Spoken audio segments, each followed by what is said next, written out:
This film is brought to you by FWE, Friendly Work Environment.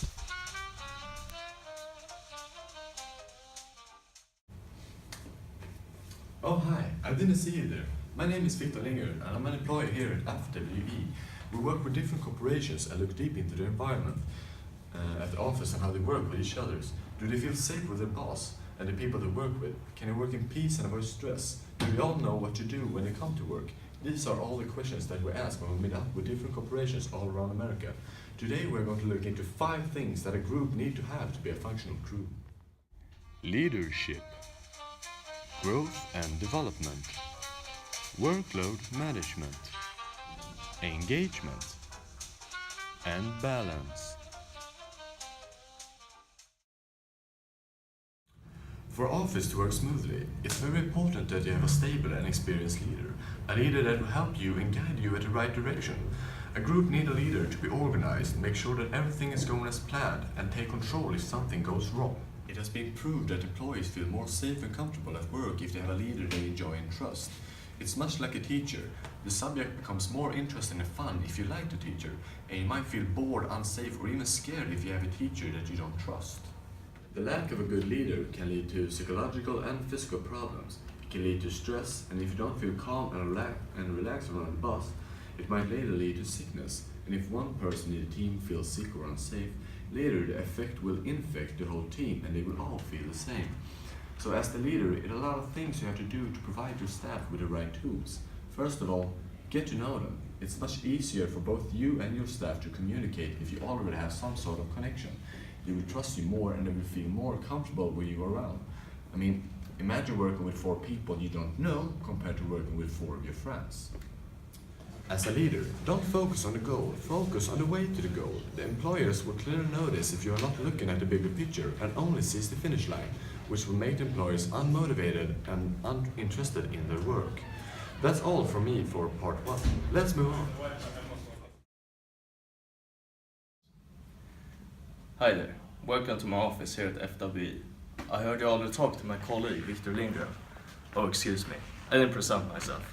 My name is Jacob Heberg, and I work with the improvement of the growth and development within your company. How, you ask? Well, let me tell you. We give the employees the encouragement and support to develop their own interpersonal emotions on work, and provides a range of opportunities for them to prove and build their own competencies and job skills within the company. If employees receive personal support from their coworkers and managers, they will feel they have a meaningful contribution on their work. They will more likely to receive a higher morale and take conceit on their organization.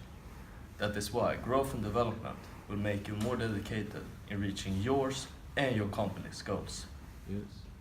I get a lot of similar questions from both employees and managers, where they ask, how do I get my employees to work effectively? Or how do I get to have a voice in my company?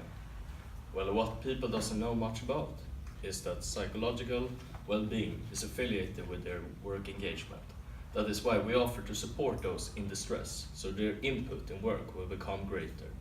This will increase your participation in the company's overall work process, making your job experience more inspiring and satisfying. That is why we here on FWE stand for growth and development.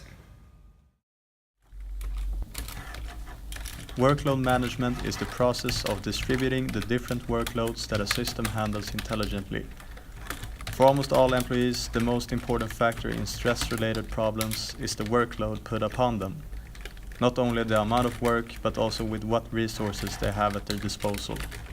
Time, individual or corporate support, and material are just a few examples of this. As of lately, organizations have been found struggling in terms of managing the workload of their workforce. The workforce of every organization in the IT services industry is often found overwhelmed with too many deadlines to be met within a limited span of time. With the ever-increasing workload, the employees become more susceptible to stress and burnouts, which impacts the productivity of the organization.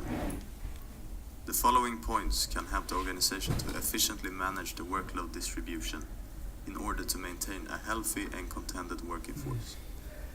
1. Planning for efficiency. 2. Being clear with the expectations. And 3. Appropriate prioritizations.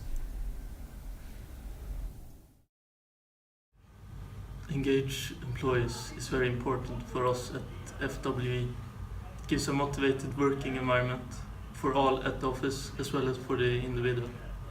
Therefore, it is very important to promote engagement in the employees. It can be done by encourage employees for the work and reward employees for the extra work they put in. It's also important to support different aspects of engagement. Physical, work on improving the energy for the employees. Emotional, positive attitude about the job. And cognitive, let the employees focus on the work and don't interrupt them. If your office lacks engagement, it can be loss in productivity and negatively impact the economy. Also, employees are more likely to quit. For many people, achieving that perfect balance between climbing the corporate ladder and spending quality time with your family is the dream. But sometimes, in the process of trying to achieve it, you may end up losing both your family and job.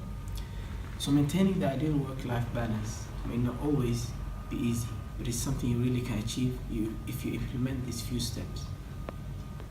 First, take charge of your time. The first step, and often the most challenging, is to remember that your time is yours.